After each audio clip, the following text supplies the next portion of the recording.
बोलिए शनिदेव महाराज की जय। बहुत समय पहले की बात है। किसी गांव में एक ब्राह्मण ब्राह्मणी अपने परिवार के साथ रहते थे। ब्राह्मण देव भगवान का भजन करते और भिक्षा मांगकर अपने परिवार का पालन करते। इसी तरह से ब्राह्मण देव के दिन गुजर रहे थे। एक रात ब्राह्मण देव जब रात में सो रहे थे, तब उन्होंने एक अजीब सा सपना देखा। नीले वस्त्र पहने हुए एक दिव्य पुरुष उनके सपने में आया और कहने लगे कि हे ब्राह्मण देव, मैं तुझे लगूंगा। यह सपना देखकर तो ब्राह्मण देव थोड़ा डर गए। सोचने लगे कि यह नीले कपड़े पहने दिव्य पुरुष कौन है। क्या यह कोई देव है, गंधर्व है, भूत है अथवा कोई पिशाच है।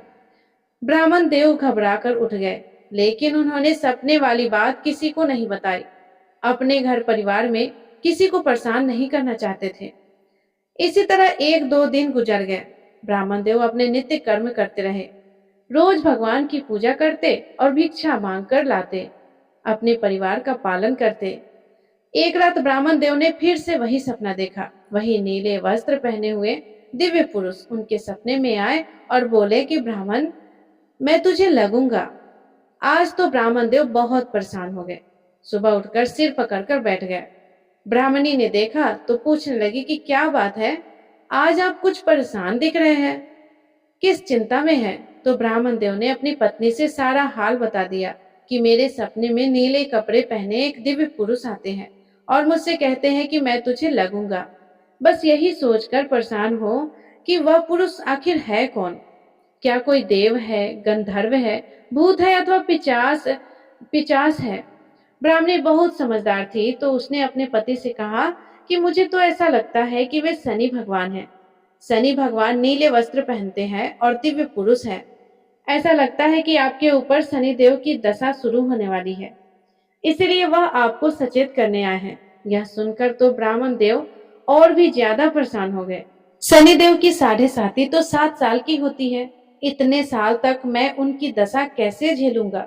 तो ब्राह्मणी कहने लगी कि परेशान ना हो, जब अब की बार वह आपके सपने में आए और कहे कि मैं आपको लगने जा रहा हूँ, तो आप कह देना कि मुझे सिर्फ 1.25 पहर के लिए ही लगना। जब उस दिन रात में ब्राह्मण देव सोए, तो सपने में फिर से शनिदेव आए और बोले कि ब्राह्मण, आज तो मैं तुझे लगूंगा। ब्राह्मण ने कहा, हे भगवान, यदि आप मुझे लगना ही चाहते हैं तो लग जाइए, लेकिन बताइए आप मुझे कितने समय के लिए लगेंगे।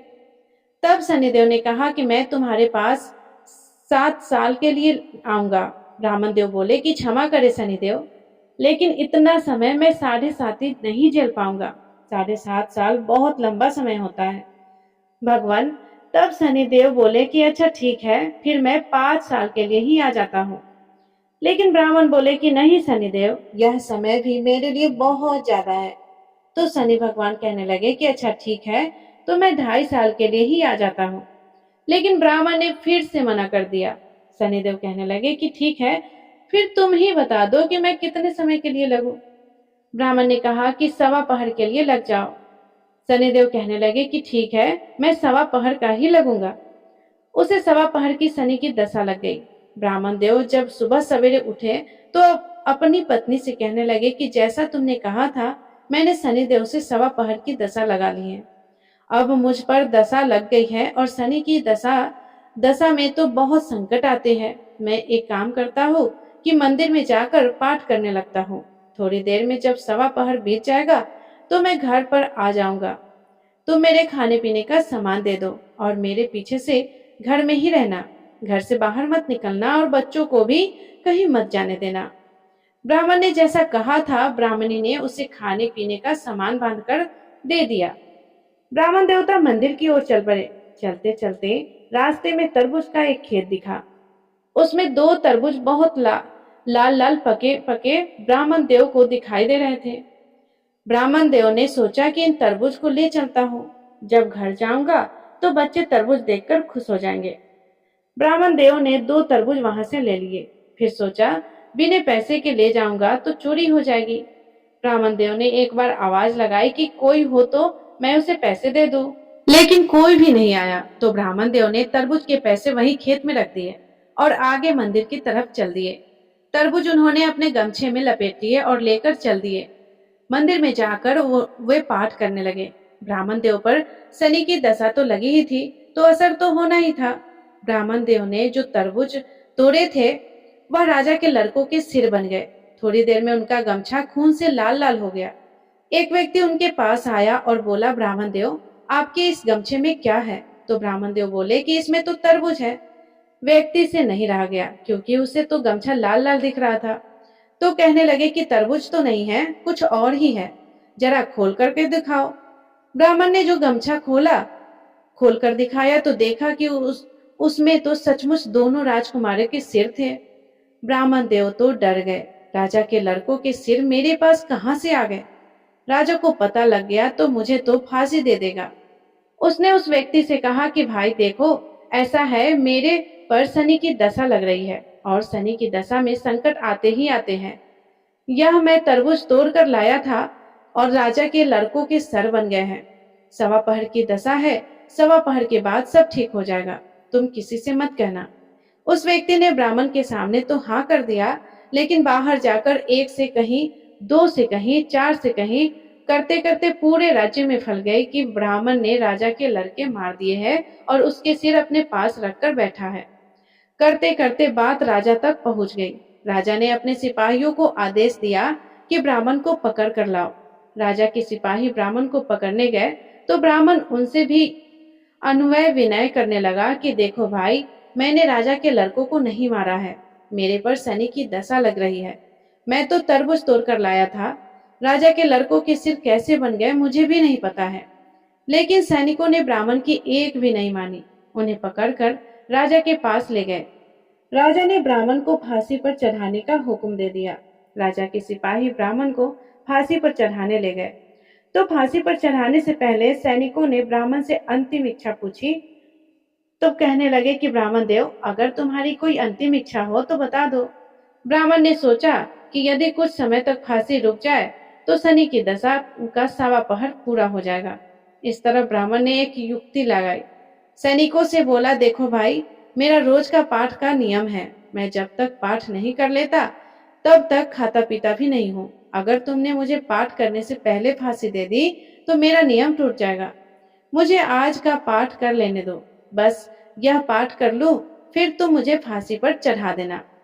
सैनिकों ने अंतिम इच्छा सोचकर ब्राह्मण की बात मान ली। ब्राह्मण पाठ करने बैठ गया। अभी ब्राह्मण पाठ ही कर रहा था कि सवा पहर पूरा हो गया और शनि की दशा खत्म हो गई। राजा के जो बेटे थे वह खेलते खेलते राजा के पास गए। राजकुमारों को देखते ही राजा हैरान हो गए। अभी अभी तो मुझे खबर मिली थी कि राजकुमारों की हत्या हो गई है, लेकिन राजकुमार तो मेरे सामने सही सलामत खड़े हैं। अब राजा को मन ही मन डर लगने लगा। निर्दोष ब्राह्मण, सीधा साधा ब्राह्मण फांसी पर चढ़ा दिया गया होगा। मुझ पर तो ब्रह्म हत्या का दोष लग जाएगा। राजा ने फटाफट सैनिक भेजे कि ब्राह्मण को फांसी पर मत चढ़ाओ। सैनिक भी भागे भागे और बोले कि राजा ने आदेश दिया है कि ब्राह्मण को सूली पर मत चढ़ाना। ब्राह्मण को राजा के पास लाया गया। राजा ने ब्राह्मण से क्षमा मांगी और उन्हें बहुत सारा धन दिया और कहने लगे कि ब्राह्मण देवता, मुझे तो समझ में ही नहीं आया कि यह सब क्या था, यह सब किसकी माया थी। तब ब्राह्मण कहने लगे कि महाराज, मुझ पर सवा पहर की शनि की दशा लग रही थी, इसी कारण यह सब कुछ हुआ। शनि की दशा तो जो ना करा दे वह थोड़ा है। राजा कहने लगे कि ब्राह्मण देव, शनि की दशा में अगर इतने संकट आते हैं तो मुझे कोई उपाय बताओ कि शनि की दशा में किस प्रकार से का कार्य करना चाहिए। ब्राह्मण ने कहा, हे राजन, यदि किसी राजा को या सेठ को शनि की दशा आए तो काला हाथी या काला घोड़ा दान करे। गरीब को शनि की दशा आए तो पीपल के पेड़ की पूजा करे। शनिवार की कहानी सुने, तिल तेल काला उड़द दाल का दान करे। काले कुत्ते को सरसों के तेल से चुपड़ी रोटी खिलाए तो शनि की दशा उतर जाएगी। तेल का पाली और गुड़ की डली डकोत को दे दे और कह दे, शनि देव मोटा कभी ना आवे टोटा। इस तरह कह दे तो शनि की दशा उतर जाएगी। राजा ने ब्राह्मण को बहुत सारा धन देकर विदा कर दिया। ब्राह्मण देव दोनों तरबूज लेकर खुशी खुशी अपने घर चल दिए। घर जाकर तरबूज एक तरफ रख दिए और ब्राह्मणी से सारी बात बताने लगे। थोड़ी देर में ब्राह्मणी ने सोचा कि चलो तरबूज काट लेती हूँ। तरबूज काटने बैठी, जैसे ही उसमें चक्कू लगाया, देखा उसमें से तो हीरे मोती निकलने लगे। उसने ब्राह्मण देव से पूछा कि ब्राह्मण देव, यह क्या है? इसमें से इतने सारे हीरे मोती कैसे निकल रहे हैं? यह तरबूज आपको किसने दिए? ब्राह्मण बोले कि भगवान जब शनि की दशा लगी थी तो मैंने यह दोनों तरबूज खेत से तोड़े थे। शनि की दशा में दोनों तरबूज राजा के लड़कों के सर बन गए। अब दशा उतर गई तो देखो इसमें से हीरे मोती चढ़ रहे हैं। शनि देवता ने हमें माला माल कर दिया है। ब्राह्मण देव शनि देव से हाथ जोड़कर प्रार्थना करने लगे। हे शनि देवता, जैसे मुझे अपनी दशा में संकट दिखाए वैसे किसी को भी ना दिखाना, और जैसे मुझे माला माल कर दिया, जैसे मेरे घर को अन्न धन से भर दिया, ऐसे ही इस कथा को सुनने वाले, कहने वाले और हुंकार भरने वाले के घर को अन्न धन से भर देना, सबके मनोकामनाओं को पूरी करना और सबके संकटों को दूर कर देना। तो सभी प्रेम से बोलिए शनिदेव भगवान की जय।